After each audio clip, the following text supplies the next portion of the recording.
Hi friends, ನಿಮಗೆಲ್ಲರಿಗೂ ಶುಭೋದಯಗಳು.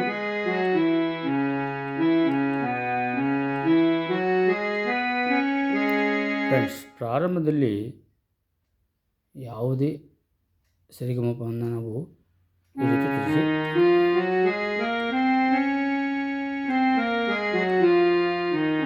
ಇದಿಷ್ಟು ಸರಿಗಮಪ ನಿಸ ಅದನ್ನು ಹೋಗ್ತೀವಿ. ಅನಂತರ ನಾವು ಹಾಡುಗಳನ್ನು ನುಡಿಸುವಾಗ ನಾವು 5-6 ಪ್ರಕಾರಗಳನ್ನು ನಾವು ಗಮನಿಸಬೇಕಾಗುತ್ತೆ. ಆ 5-6 ಪ್ರಕಾರಗಳನ್ನು ನಾನು ತೋರಿಸ್ಕೊಡ್ತೇನೆ, ನೋಡಿ ಕಲಿಯಿರಿ. ನೋಡಿ ಫ್ರೆಂಡ್ಸ್, ಇಲ್ಲಿಂದ ಶುರುವಾದರೆ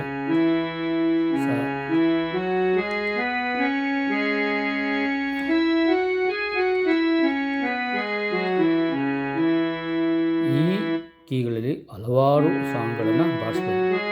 ಕೆಲವರು ಈ ಸ್ವರ ಕೀಗಳಿಂದನೇ ಎಲ್ಲ ಹಾಡುಗಳನ್ನು ಕೂಡ ಬಾರಿಸ್ತಾರೆ.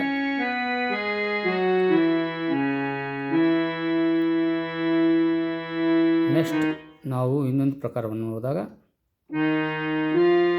ನೋಡಿ ಚೇಂಜ್ ಆಯಿತು.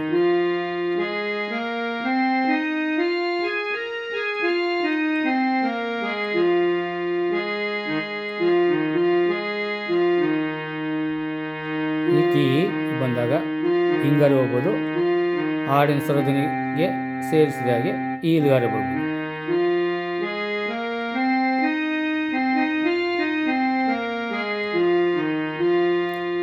ಮೊದಲನೇ ಪ್ರಕಾರ ಇಲ್ಲಿಂದ ನೋಡಿ ಫ್ರೆಂಡ್ಸ್, ತಿಳ್ಕೊಳ್ಳಿ. ಯಾವ ಹಾಡನ್ನು ಕೂಡ ಇಲ್ಲಿ ಬಾರಿಸ್ಬೋದು.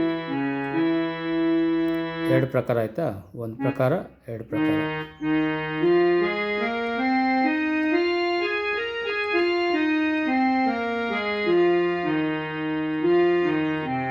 ಇಲ್ಲಿ ಬರ್ಬೋದು, ಹಾಡಿನ ಧ್ವನಿ ಸರಿಯಾಗಿ ಬಂದರೆ ಇಲ್ಲಿ ಬರ್ಬೋದು. ನೆಕ್ಸ್ಟ್ ಕೀಗಳಲ್ಲಿ ನಾವು ಕೆಲವರು ಈ ಸ್ವರ ಕೀಗಳಿಂದ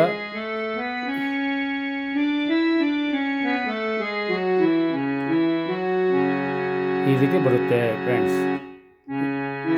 ಇದು 3ನೇ ಪ್ರಕಾರ.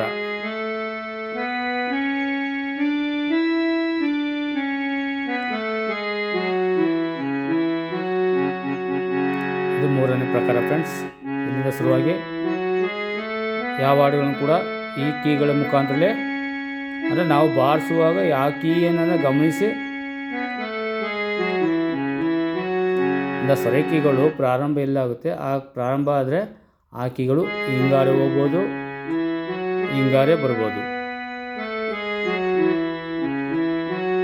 ಹಾಡಿನ ಧ್ವನಿಗೆ ತಕ್ಕನಾಗೆ ಹೊಂದ್ಕೊಳ್ಳುತ್ತವೆ ಫ್ರೆಂಡ್ಸ್. ಅಂದರೆ ಈ ಸ್ವರ ಕೀಗಳ ಪ್ರಕಾರಗಳು ಈ ಸ್ವರ ಕೀಗಳು ಮುಟ್ಟಿದ್ರೆ ಇದು ಹೀಗೆ ಹೋಗಬೇಕು ಅನ್ನೋ ಒಂದು ಫಾರ್ಮುಲಿಟಿ ಇರುತ್ತೆ. ಆ ಫಾರ್ಮುಲಿಟಿ ಪ್ರಕಾರನೇ ಬಾರಿಸ್ತಾರೆ.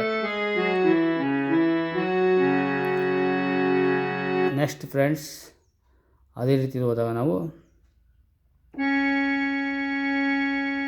ಈ 2 ಕೀಗಳು ಬರೋವಾಗ ಬಾರಿಸ್ತಾರೆ. ನಾವು ಈ 2 ಕೀಗಳು ಯಾವ ರೀತಿ ಬಂದೋ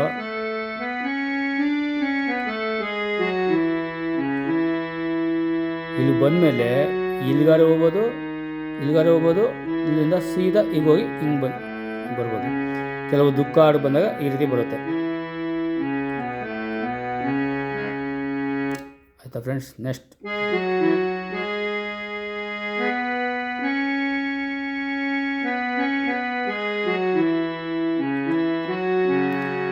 ಫ್ರೆಂಡ್ಸ್, ಇನ್ನೊಂದು ಪ್ರಕಾರ ಹೋದಾಗ ಇಲ್ಲಿಂದ ಶುರು ಮಾಡಿದಾಗ ಕೆಲವು ಕೀಗಳು ಇದೊಂದೇ ಕೀ ಬರುತ್ತೆ. ಯಾವ ಹಾಡನ್ನು ಕೂಡ ಬಾರಿಸ್ಬೋದು ಫ್ರೆಂಡ್ಸ್. ಈ ಸಿದ್ಧಾಂತ ಇದು.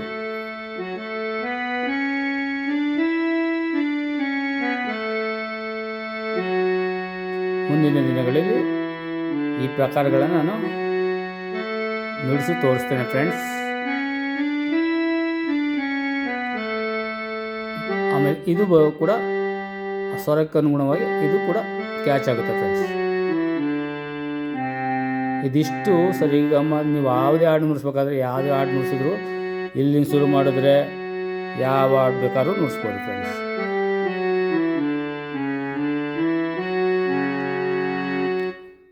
Suppose again.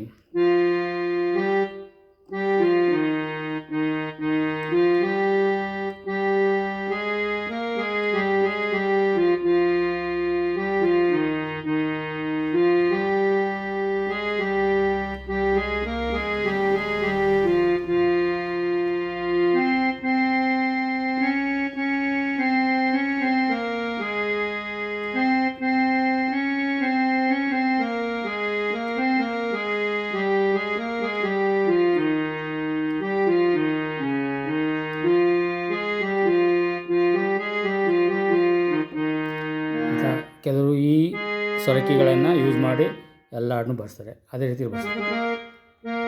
ನೋಡಿ, ಮಂತ್ರಾಲಯ ಮನಸ್ಸೇ ದೇವಾಲಯ.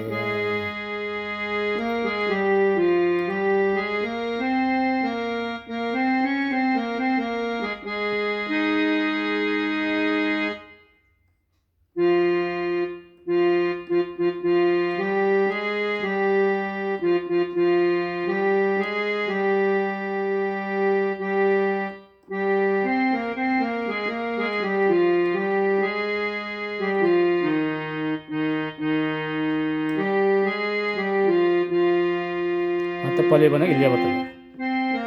ಇವು ಹಾರ್ಮೋನಿಯಲ್ಲಿ ಒಂದು ಸಿದ್ಧಾಂತ ಅಷ್ಟೇ. ಈ ಕೀ ಬರ್ಸಾಗ ಈ ಕೀಗಳಲ್ಲೇ ಇನ್ನೊಂದು ಹಾಡು ಬರ್ಸ್ಬೋದು. ಸರಿಯಾ? ಅದೇ ಹಾಡನ್ನು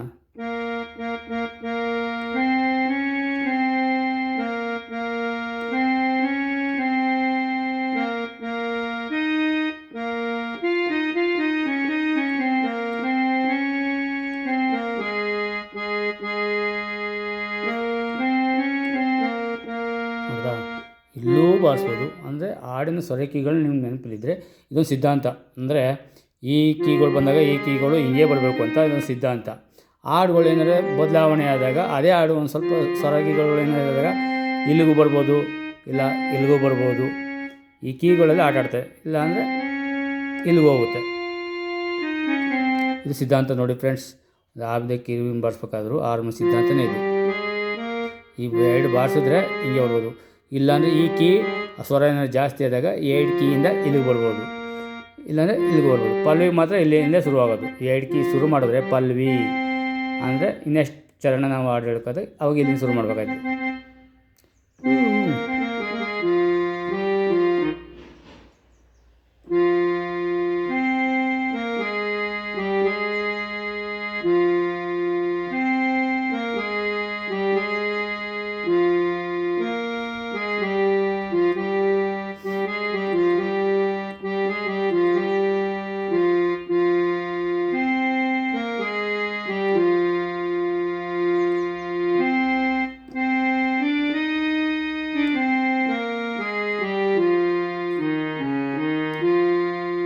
ಈ ಥರ ಹಾಡುಗಳ ಒಂದು ಯಾವುದೇ ನೀವು ಎಲ್ಲೇ ಇದು ಮಾಡಿದ್ರು ಅದು ಸಿದ್ಧಾಂತ ಫ್ರೆಂಡ್ಸ್. ನೋಡಿ, ಈ ಥರ ಬಂದರೆ ಈ ಕೀ ಆದಮೇಲೆ ಇದೇ ಬರಬೇಕು, ಈ ಕೀ ಆದಮೇಲೆ ಇದು ಬರೋಕ್ಕೆ ಸಾಧ್ಯನೇ ಇಲ್ಲ. ಕೆಲವು ಸಂದರ್ಭದಲ್ಲಿ ಹಿಂಗೋಗುತ್ತೆ. ಬಟ್ ಈ ಕೀ ಬಂದಮೇಲೆ ಈ ಸಿದ್ಧಾಂತ ಫ್ರೆಂಡ್ಸ್. ನೆಕ್ಸ್ಟ್ ನೀವು ಹಾರ್ಮೋನಿ ಯಾವುದೇ ಹಾಡು ಬರ್ಸ್ಬೇಕಾದ್ರೆ ಆ ಕೀಗಳು ನೆನ್ಕೊಳ್ಳಿ. ಇವೆರಡು ಬಂದಾಗ ಇದು ಹಿಂಗೆ ಬರ್ತದೆ, ಇವೆರಡು ಬಂದಾಗ ಇದು ಹಿಂಗೆ ಬರ್ತದೆ. ಹಾಡಿನ ಸ್ವರ ಎಲ್ಲಿ ಬೇಕು ನಾವು ಶುರು ಮಾಡಬೇಕಾದ್ರೆ ಯಾವ ಕೀಯಿಂದಾದ್ರೂ ಕೂಡ ನಾವು ಶುರು ಮಾಡ್ಬೋದು. ಇಲ್ಲಿಂದ ಶುರು ಮಾಡ್ಬೋದು. ಅವಾಗ ಶುರು ಮಾಡಿದಾಗ ಈ ರೀತಿ ಹೋಯ್ತದೆ ಫ್ರೆಂಡ್ಸ್.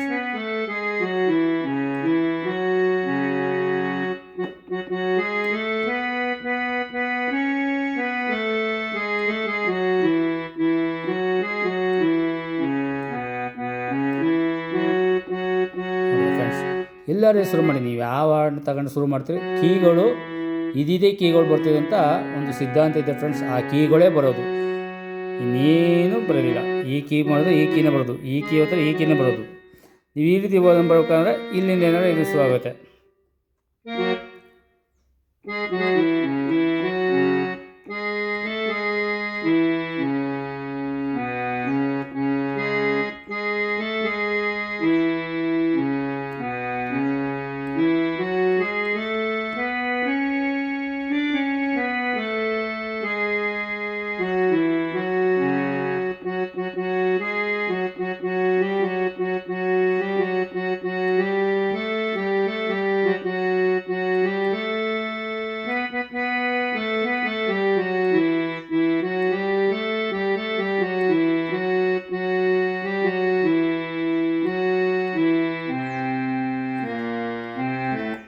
ಫ್ರೆಂಡ್ಸ್. ಅಂದರೆ ನನಗೆ ಈ ಕೀಗಳಿಂದ ಬರುವಂಥ ಹಾಡನ್ನು ತೋರಿಸಿದ್ರು.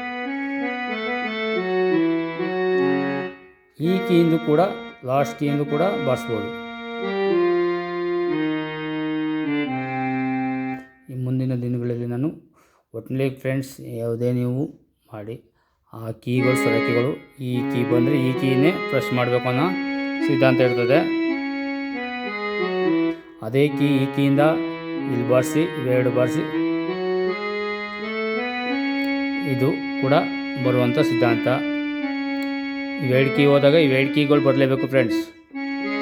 ನೋಡಿ ಉದಾಹರಣೆ ತೋರಿಸ್ತೀನಿ.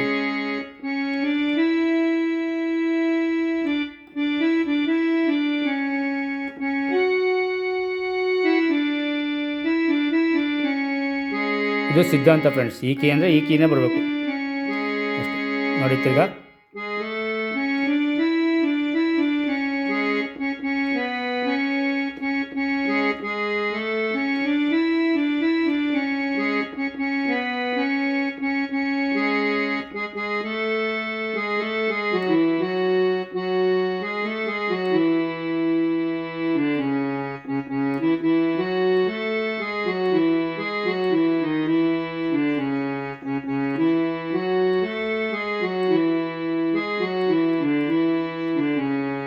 ಫ್ರೆಂಡ್ಸ್. ಈ ಕೀಗಳು ಅಂದರೆ ಈ ಕೀ ಬಂದು ಈ ಪಕ್ಕದ ಕೀ ಬರಲೇಬೇಕು, ಅದು ಸಿದ್ಧಾಂತ. ಅದು ಆ ವಾಯ್ಸನ್ನು ದಾಟಿ ಕೆಳಗೆ ಬಂತು, ಆದಿಗಾಗಿ ಇದು ಹೋಯ್ತು.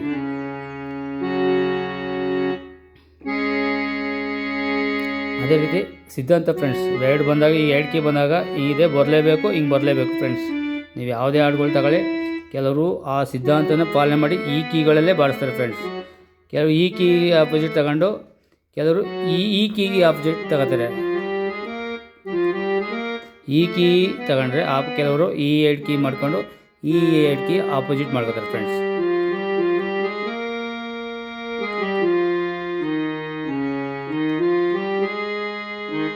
ಈ ಥರ ನೀವು ಕೂಡ ಫಾರ್ಮಲ್ಲೇ ಯಾವುದೇ ರೀತಿ ಫ್ರೆಂಡ್ಸ್ ಯಾರು ಬೇಕಾದರೂ ನುಡ್ಸೋದು ಕಲಿಬೋದು. ಅದು ನೀವು ತಿಳ್ಕೊಂಡ್ರೆ ನೀವೆಲ್ಲರೂ ಕೀ ಮೇಲೆ ಇಡಿ. ಆ ಕೀ ಸ್ವರ ಕೀನೇ ನಿಮಗೆ ತಗೊಂಡೋಗಿ ತೋರಿಸ್ತದೆ. ಸ್ಟ್ರಾಂಗ್ ಅಂದರೆ ಜೋರಾಗಿ ವಾಯ್ಸ್ ಜಾಸ್ತಿ ಇದ್ದರೆ ಇಲ್ಲಿ ತಾಳ ಸಪ್ತಕ ಇವೆರಡು ಫ್ರೆಂಡ್ಸ್. ಬಲ್ದಗಡಿಗೆ ಬತ್ತು ಅಂದರೆ ಇವೆರಡು ತಾಳ ಸಪ್ತಕ.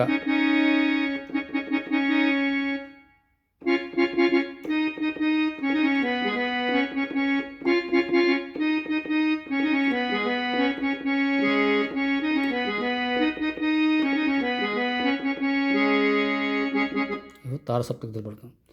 ಈ ವೇಡ್ ಕೀ ಬರಲೇಬೇಕು ಫ್ರೆಂಡ್ಸ್. ತಿಳ್ಕೊಬಿಡಿ. ಈ ವೇಡ್ ಬ್ಲ್ಯಾಕ್ ಬಂದರೆ ನೀವು ಇಲ್ಲಿ ವೇಡು ಸೇರಿಸ್ಕೊಂಡು ಹಿಂಗೆ ನುಡಿಸ್ಬೋದು. ಇದೊಂದು ಸಿದ್ಧಾಂತ. ಈ ವೇಡ್ ಬ್ಲ್ಯಾಕ್ ಬಂದರೆ ಈ ವೇಡನ್ನು ನೀವು ಇದರಿಂದ ಕೂಡ ಎಲ್ಲ ಹಾಡುಗಳನ್ನು ಕೂಡ ಬಾರಿಸ್ಬೋದು. ನಿಮ್ಮ ಸಪೋರ್ಟಿವ್ ಆಗಿ ಈ ಕೀ ಬರುತ್ತೆ, ಈ ಕೀ ಬರುತ್ತೆ. ಇದು ನೋಡ್ಕೊಂಡು ನೀವೇ ಕಲೀರಿ ಫ್ರೆಂಡ್ಸ್.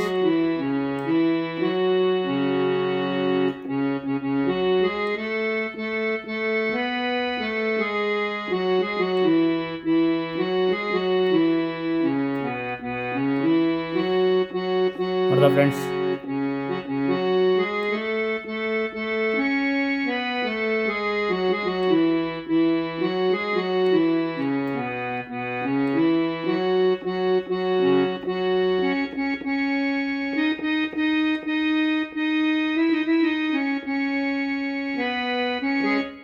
ಈ ಥರ ಫ್ರೆಂಡ್ಸ್ ಎಲ್ಲರೂ ಬಾರಿಸಿ ಇಲ್ಲಿಂದ ಬಾರಿಸಿ ಇಲ್ಲಿಂದ ಕೊಡ್ಬೋದು.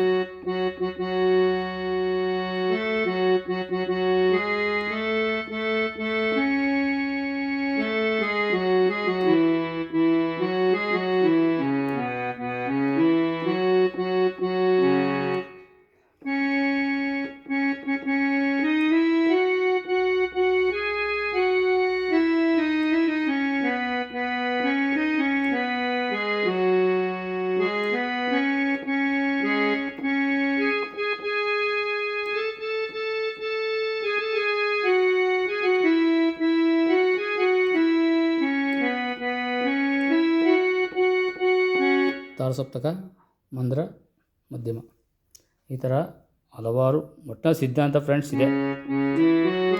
ಇಲ್ಲಿಂದ ಶುರು ಮಾಡಿ ಹಿಂಗಾರು ಬಾರಿಸ್ಬೋದು, ಇಲ್ಲಾಂದರೆ ನೀವು ಇಲ್ಲಿಂದ ಶುರು ಮಾಡಿ ಇವೆರಡು ಬಾರಿಸ್ಬೇಕು ಅಂದರೆ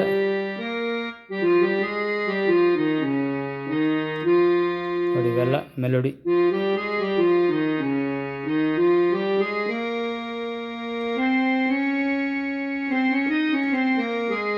ಯಾರು ಕಲಿಯುವಂಥ ಆಸಕ್ತಿ ಇದ್ದರೆ ಈ ಸ್ವರಕೀಗಳನ್ನ ಪ್ರಾಕ್ಟೀಸ್ ಮಾಡಿ. ನೀವೆಲ್ಲೇ ಕೈ ಹಾಕಿ ಅಲ್ಲಿ ಹಿಂಗಾರೆ ಹೋಗಿ ಇಲ್ಲಿಂದ ಶುರು ಮಾಡಿ ಹಿಂಗಾರೆ ಬನ್ನಿ, ಒಡನೆ ಹಾಡಿನ ಒಂದು ರಚನೆ ಆಗುತ್ತೆ. ಆವಾಗ ನೀವೇ ಹಾಡನ್ನು ಸ್ವತಂತ್ರವಾಗಿ ನೀವೇ ಬಾರಿಸೋದಕ್ಕೆ ಕಲಿಬೋದು ಫ್ರೆಂಡ್ಸ್. ಆಯ್ತಾಯ್ತಾ ಫ್ರೆಂಡ್ಸ್? ಇವೆರಡು ಕೆಲವು ಹಾರ್ಮೋನಿ ಬಾರಿಸುವಂಥವ್ರು ಈ ಕೀಗಳನ್ನೇ ಅವ್ರು ಫಾಲೋ ಮಾಡಿ ಯಾವುದೇ ಹಾಡು ಕೂಡ ಬಾರಿಸ್ತಾರೆ.